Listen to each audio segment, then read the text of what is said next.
This is my process for finding lake trout. Now, if you want to find lake trout during the summertime, visit my summer lake trout jigging series or summer lake trout playlist. And the very first video goes over how I find spots. We're going to go to one of those spots that I found in the video. Watch that one first and then come back to this one. Now, if I'm in a new lake, this is kind of my process. What I will do is I will scout on Navionics the night before. I will go to navionics.com. It's completely free. The maps aren't as perfect without paying for them, so I have Navionics on my Garmin, obviously, and I have it on my phone. I will scout the night before, and I will go to Weather Underground, which is what I use to find the wind report for that lake that day. We're on Lake Champlain. If it's blowing over 15 miles an hour, I know my trolling motor is going to pop out of the water. I'm going to have a bad day. Now, just to give you guys some context, I am extremely process oriented. What I do and teach from my old job before I started doing fishing kind of full time is I'm a process engineer. I go to companies and I make their processes better and faster.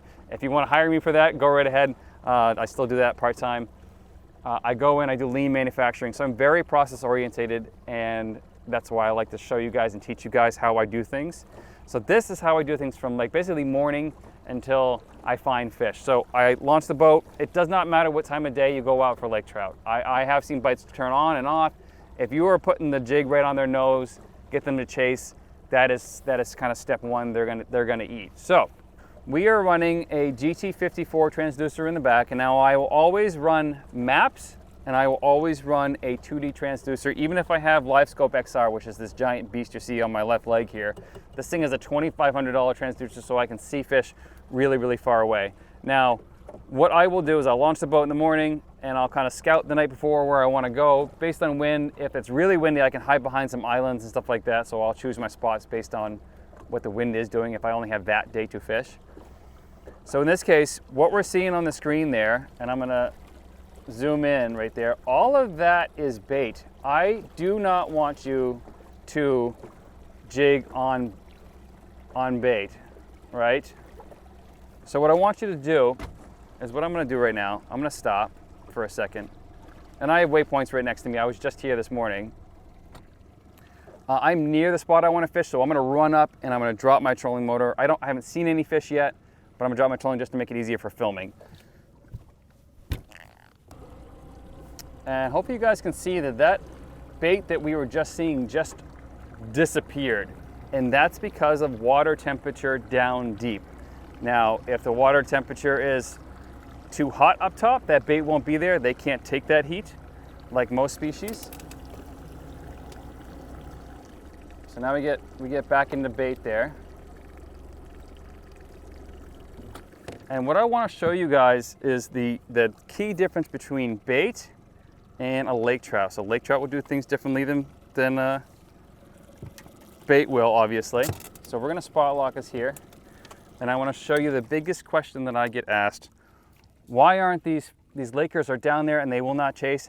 And I bet 50% of the people that ask me that question, they'll send me pictures of their sonar, and they'll send me video of their sonar.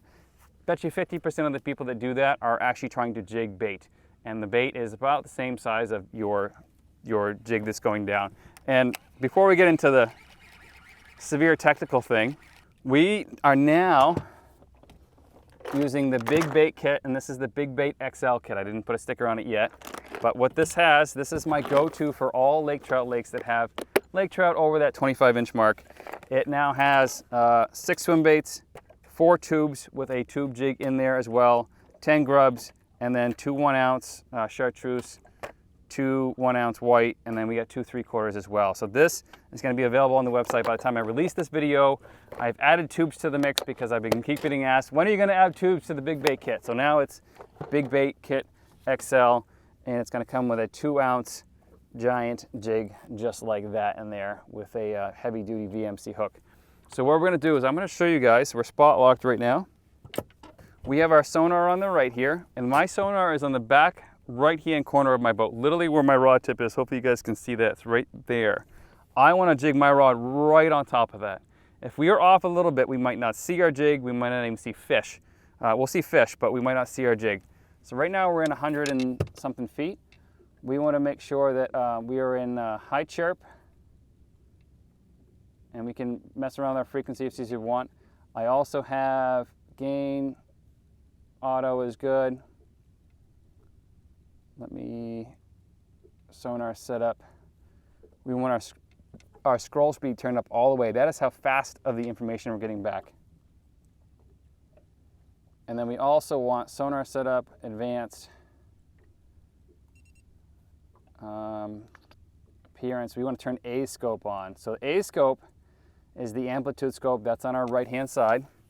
And I'm showing you guys this instead of showing you guys Livescope XR because most people don't want to flush out that money for that. What we're going to do is we're going to drop that giant jig down there right on top of all that bait. And what I want to do is I want to show you how sonar is working. So sonar is just shooting a ping down to the bottom of the lake, and that ping either hits something and comes back, or it hits the bottom and then comes back. What we want to do is compare our jig to the bait that's down there. And it's going to take a second for our jig to redo its thing here. We want to look at all of those little lines down there and then see where our bait is compared to that. So see that line right there in that magnification box that's going up and down? That's our jig. See it's still dropping? And we can get it to hit the bottom. But what we're looking at, and it's really hard to see down there with all that bait, and what I want you guys to see is how sonars work is it's shooting that information down. It's going ping, and all it's looking at is the back of a lake trout. So imagine, a fish just jumped right next to me. Imagine this being the back of a lake trout and this is its head, right? It's only looking at this little cross section right here. So if we have really skinny bait, like, if we have really skinny bait like this, we have alewives down there in this case. Alewives are, this is only a 1/2 inch wide. That return, it's going to go ping and it's going to stack it like this. So the line's going to be really, really skinny. If we have a lake trout that shows up, that line is going to be really fat, and the sonar is doing this to this on the screen and making that a nice red line. So what we want to do is make sure that we're not jigging for bait. And it is the most common problem I see with people that are trying to get into jigging and learning the sonar game. Right? So we're not seeing any bait, any lakers right here. We're also way too close to a giant school of bait. We want to be just off of that. We want to go until we just lose the bait. Now there's probably a couple lakers down there. I probably had one chasing me actually. So we're going to keep putting around here until we mark a lake trout on the bottom. So we want to bump our scale out, keep going with our scale. And lake trout on the bottom are really tricky. We want to find one suspended. Now that is a little easier said than done sometimes. That could be a couple up high there.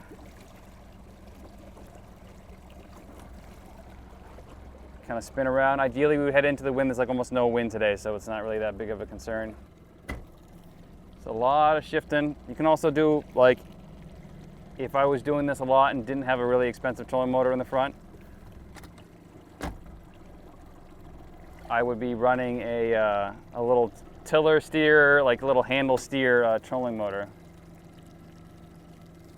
Right there.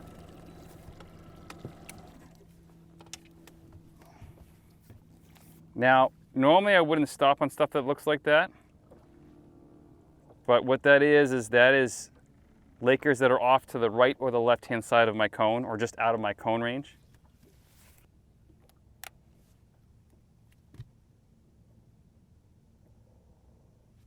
Oh, here he is.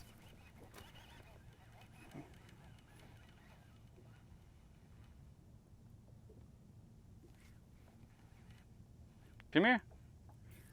Ooh, he just chased me all the way up there. That was crazy. Drop back down again.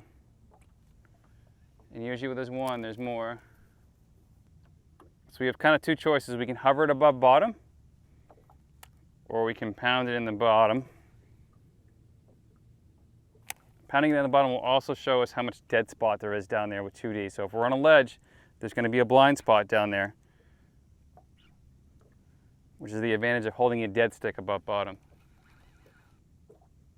Yeah, watch this. So right now I'm on, can't see my jig anymore. 1 1000, 2 1000, 3 1000, 4 1. Look at that. All that is now dead spot down there. So, right there, I have 7 feet of dead spot down there that I can't see Lakers. That's the issue with fishing ledges with 2D transducers. Let it hit bottom. Give it a couple whacks up bottom.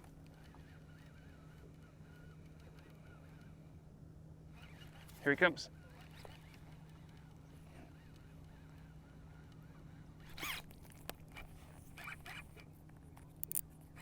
Got him, I think. Ugh. There we go, got him. Oh, and he's off. Oh, after all that hook setting, he's still off. All right, so see those little marks, those little tiny, see how that comes off like that? Those be Lakers right there. So we're gonna snap it in reverse, put spot lock on, drop right over our sonar again.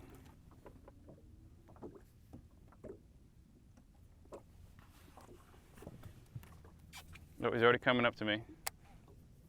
There he is. Ooh, he went back down. So I'm gonna drop back down to him.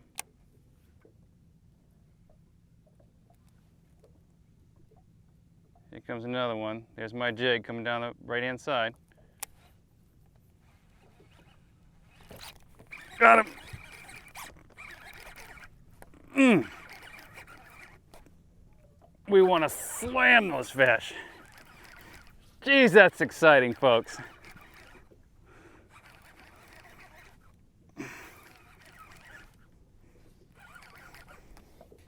All right, just a little guy, but he's going right back in. But we're gonna drop that jig down to bottom again. Down to our perceived bottom. Ooh, he slacklined it.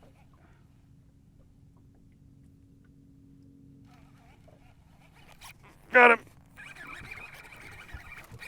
Oh my goodness. Oh my goodness, he's slacklined at like 4 feet.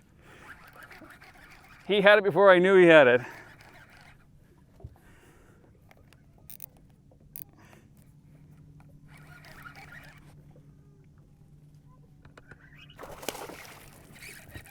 Jeez! That fish just came to the surface and freaked out. So many fish down there. Hook's already out, even with all those hook sets. There he is. There he is, going back down. And one of the key things, please, please, please, only leave fish to find fish if the fish that you're working are being complete buttheads, for lack of a better term. If they're being buttheads, then you can leave. What happens with lake trout is they are burping on the way up and they are chumming the water that's below you. They are working for you in the grand scheme of things. So they're chumming, there's active fish in the water, there's that like panic that fish kind of like they release scent, I guess, when they're in panic. That triggers other fish to be fired up as well. And we're just gonna dead stick it above bottom, just like we've been doing. And if you are relatively new to the jigging game, or if you feel like your reaction time is low, and if the water is crystal clear, this water is now murky because of all the storms they just had, I start my jig up a little bit higher so I have a little more seeing room, not running room, seeing room, so I can run away when that fish approaches. The other thing we can do is you can pound bottom for a couple minutes, see if there's any fish that are down there that I'm not seeing on 2D. So we are on that ledge. If you see my other videos, right? So let's imagine the back of the seat is the ledge. Oh, crap.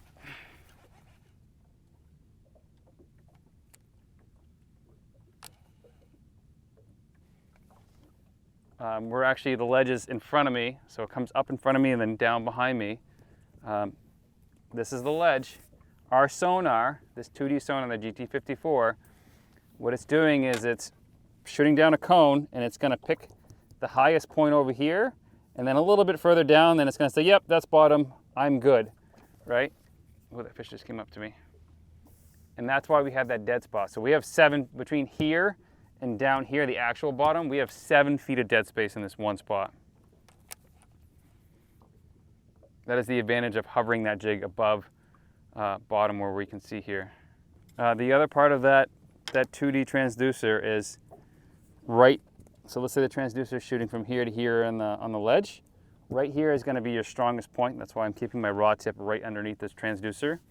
If a fish starts showing up over here, he's going to show up in my color palette, yellow and then orange and then red as he gets closer. Oh, now we have bait actually moving into us too. All that fuzziness you see down there is all bait. Except for that hard red mark down there, that's a laker. So that's my process for finding lake trout. I do the same thing over and over again. I will stop at a spot, I will fish it as much as humanly possible. If there's a bunch of small fish, maybe I'll move. But for the most part, I'll hit a spot and then I'll fish there for an hour, and when I feel like the bite's slowing down, I will move spots or even move 150 feet away from this spot to find fish that aren't on bait. So right now, like I just showed you on the screen, we were on a giant school of bait, and they are, not always, but for the most part, going to pick the live bait over my jig. So if you want to get your